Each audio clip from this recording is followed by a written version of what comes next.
East Podcast, WATP. We were talking recently about what an asshole Leslie Jones is when she was on with Bobby Lee. And we learned a lot about how she big times everyone. She acts like she's underappreciated. She's this superstar comic and doesn't get the respect she deserves. What offended me the most is who forgets to pay someone back. Right. She borrowed tons of money from all these different people when she was an up-and-comer in LA. And then someone had to tell her, hey, now that you have money, you should probably pay those people back. She went, oh, I forgot. Really? That's what people do? Yeah. They pay back people who lent them money? So You don't forget. No, you don't. So she was on Bill Maher's show, Club Random, not too long ago. I thought I would check that out. You know, I always like Bill Maher and the way that he interviews guests. And we're off to a bad start. You got all dressed up for me? Yes. Oh, thank you. What a pleasure to meet How you you. doing? We've met a couple of times, actually, I think. I was drunk. There's nothing worse than, hey, it's a pleasure to meet you. Like, we've hung out multiple times, sir. Like, oh, shit. That was a great answer, though. It was a good answer. I was drunk. It's embarrassing. I'm going to remember that. I make it my business to not remember anything. Right.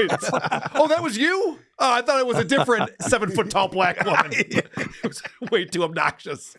I had a guy, one of my co-residents, when I was in residency in 1986, loaned me $280. Wake up, Tookie. Wake up. And I have never forgotten that I never paid him back. But I never forgot. That I Okay, but at least you know about it. Yeah. Right. It's Okay. bullshit. You don't borrow thousands of dollars from somebody and forget. Anyway. I wouldn't think repeating so, myself. but she did for some reason. Tookie, are you holding your breath? Are you okay, man? What? Oh, okay. He's breathing through his nose. I didn't know what you were talking doing. about? Am I really loud or something? No. You're not even talking. What do you mean? Oh, I thought you could hear me breathing or something. No, your mouth wasn't moving. Chris was, anyway, making a joke. Never mind. I thought Dr. C was putting you to sleep there with the story. That's why I was concerned about you. Very boring. Very, very boring. Fuck off. 15-second story. And it went on and on and on. Okay, so Bill, they're talking about how, Bill's always drinking and smoking weed on these shows. And Leslie doesn't drink, but she's smoking up. And this is an interesting little tidbit about people as they age. Yeah. Well, I very rarely, I save my liquor For when you really want to drink. for like this. I mean, I could only have a few drinks a week, and so I save it for like Club Random. People don't understand that when you get older, that is a real thing. Well, otherwise you'll just look horrible. You just look fucked up. Yeah. Yes, especially me. No, you look. Actually, I was going to tell you look great. Well, but the whiter you are, the worse. Wow. That's a brilliant observation. As you get older, you can't drink your face off every day because you'll look terrible if you do. Sounds like a wager to me. This is a woman he's talking to? Well, jury's out on that one. I'm not exactly sure. So I just thought that was an interesting observation because as we'll be seeing in a little bit, a 58-year-old who still drinks every single day is not looking great these days. So maybe you should cut back on the alcohol consumption as you get older. So now they're talking about how weed's legal everywhere now, and it's great. They used to travel around with weed when it wasn't legal.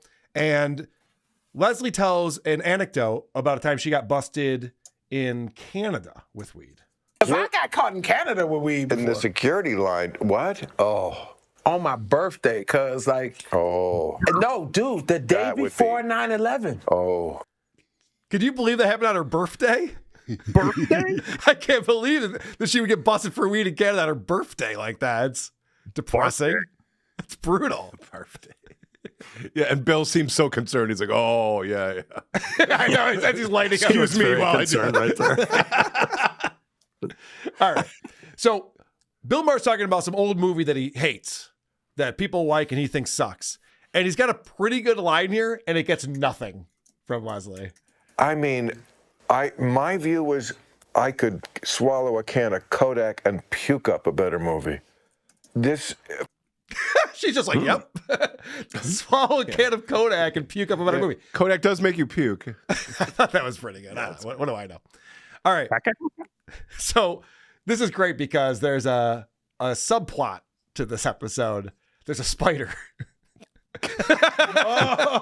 There's a spider here as they're doing the show, and Leslie gets very distracted. Knew I wanted to be a comedian when I was like 8. Right. You know, I mean, I never, ever had a part of my life where I was like, what am I going to do with my life? Whereas I meet kids, they're like 25, they don't know what the fuck to do. Right. I always knew. You knew, you always the same way? No? I had no clue until, ooh, you see that spider? A spider. I had no clue until I actually walked on the stage and touched the mic. See how uncomfortable she just got? Her posture completely changed. She pulled her legs up. She's all freaked out by the spider. Well, that's because the spider keeps saying to her, "That'll do, pig." It's a real sassy spider. Was that a Charlotte's Web joke? Charlotte's Web joke. Okay. Tookie's for the kids. Yeah, we get it. So Leslie is distracted by the spider, but then they get back on the conversation, and it's rolling and it's going fine until the spider comes back again. They called me in the room and they see spider. They called me in the room. Yes. And you gonna kill it? Well, It didn't it's do me. anything to you. Okay, you're right. And it might be killing like other ants or something. You keep bringing it That up. bug did not come out to be killed today. It was just like, That's not the kind that I like. There are certain spiders. is that a Black Widow one? Well, it's Black I Widow. have no idea, but it's anyway. Go on with your story. So I hate when you get shamed out of not killing a spider. Kill the fucking spider. Yeah. 100% of the time. Or shut up about it. Or shut up about it. Yeah, or act like it's not there if you don't want it killed. But if you're going to keep being like, see that spider right there? Be like, I'll take care of it for you. No! Definitely not. I've seen you go apeshit over ladybugs. They almost died.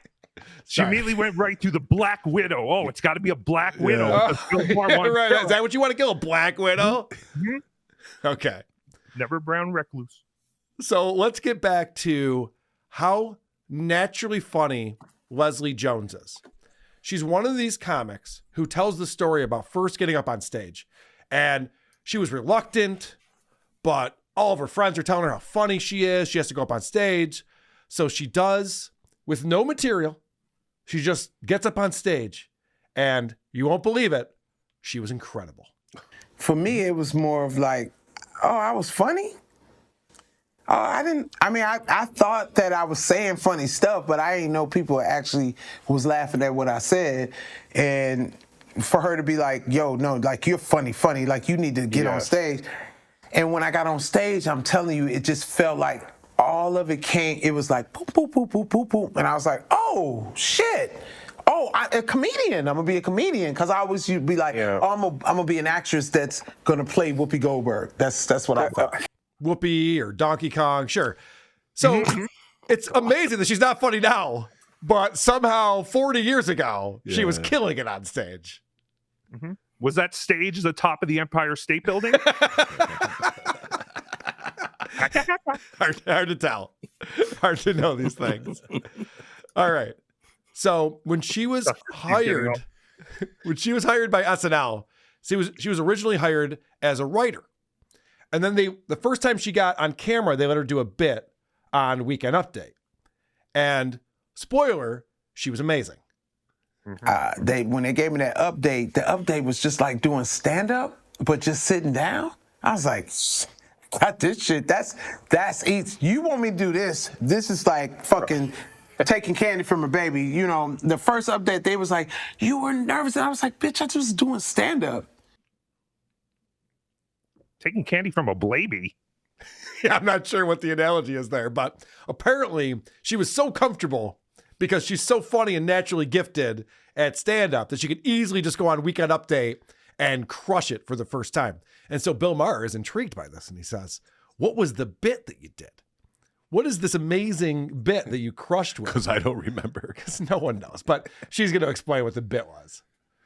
Because if I was a fucking slave, I would have all the best men. They would try to breed me. Yeah. I would have Denzel, I have Shaquille, I have all the fine motherfuckers. And every 9 months I will be giving them a fucking breed, baby. Wow. So her bit was, if she was back in slavery time, rather than never getting laid like she does now, they'd be forcing guys to fuck her. Ew. Get it, Tookie? Ugh. Pretty good bit, right? Did she say every 5 months or 9 months? I think 9. I think she said 9. Oh, okay. I thought she said 5. No. She said 3 months after my birthday. Okay. So Get your hand off my penis! I see Dr. Steve looking down. I'm like, I know it's coming. Yeah, Some fucking that's when I random back off. I'm like, all Yeah. right. All right. So this is great because now Bill Maher is talking about how great that bit is and how ballsy it is. It's unbelievable. We wrote it. It's a ballsy one. It's not even that it's so ballsy as much as you got to be talented to perform it. Well, because when yeah. I would do it, it was just as simple as that. It was just like if I was on the fucking plantation, I would have the best. I would be recruited. I think I would be the #1 slave draft pick. But I mean, So No, you got to be black to perform it. That would help. Yes, for Bill sure. Maher did that joke. Holy shit, this would be a way different episode. This would be a lot more fun, wouldn't it? I'm sorry for what I said. He'd be on the All Apologies podcast next week. So she just says, she's so pompous. He goes, well, it's kind of ballsy that you talk about slavery time and stuff in front of a white liberal audience. She goes, no, but you have to be super talented to pull it off, which thankfully I am. So no problem there. Yeah, you're killing it, Leslie. she could tell a chicken crossing the road joke. Probably. She could probably She nail sure that. could. I bet she can do a well-crafted cancer joke as well. It has to be well crafted, though, Tookie. Those are the rules. Or a as you know. genocide joke. Any genocide joke will do. Yes, they The are. cancer has to be well crafted. These are the specific rules. I sent you guys all the rules. I think it's on page 3, the handbook. Steve's flipping through it right now as we speak. Don't bring up cancer. The audio audience can't hear it. Tookie's reading through it. Genocide joke. Never mind. Tukie's got his own bit going right now, Steve. One What did you want to puppet say? What do you got? No, I was just gonna. It's terrible. The audio audience can't see it, but Bill is actually thumbing his nose at her. Right now. He's digging for one.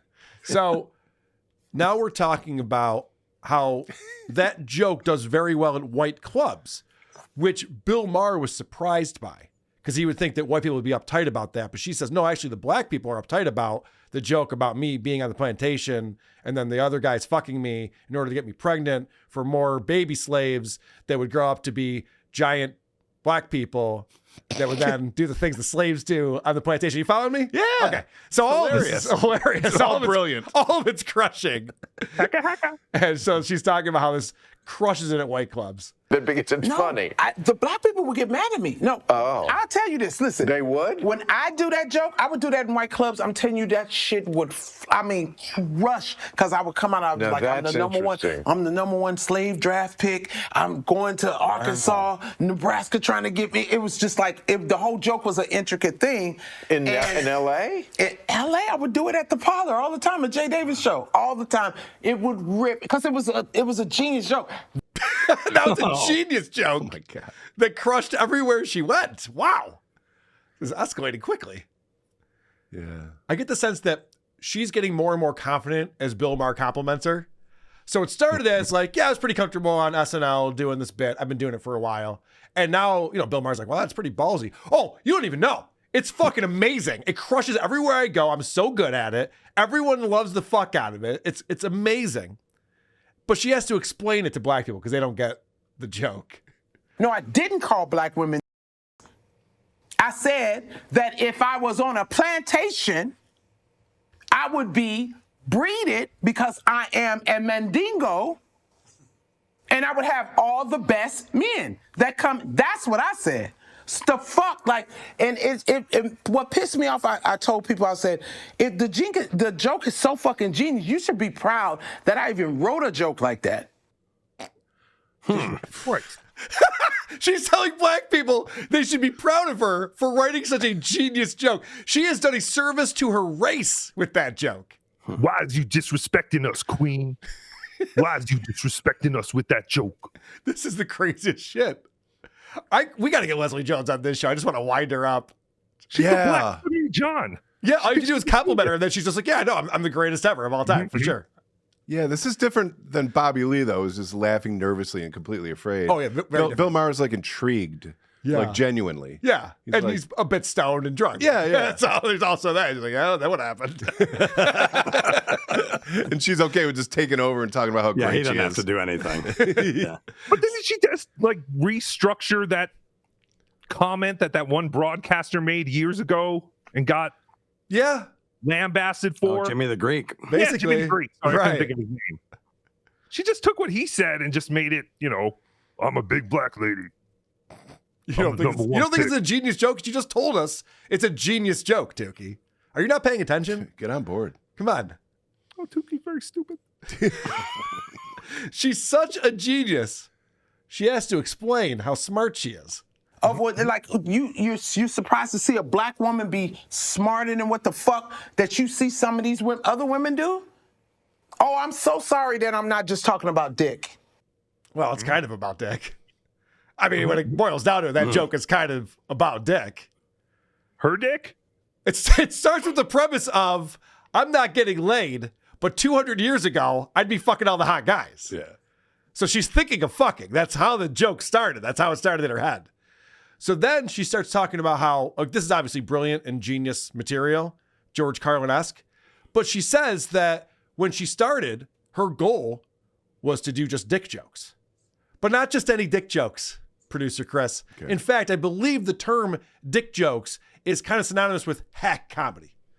Low-hanging fruit, easy things that'll get a chuckle out of people, get a rise out of people. I don't think she understands that. When I first started, my goal was to write better dick jokes than men. I remember the first that was time your I did. goal? Oh my God, I was so good. I was so good. I remember TK Kirkland coming up to me one time going, "Women ain't supposed to talk like that. You can't be talking about dick." And I said, "You talk about pussy, and you don't have no pussy. I got a pussy. Why would I not talk about it?" Ugh. So she's not only good at dick jokes, she's better than everyone else at dick jokes, which is a weird thing to say. When I set out to be a hack comedian, I wanted to be the hackiest hack comedian that ever hacked. And I accomplished it easily. Congratulations, Leslie Jones. Who are these podcasts?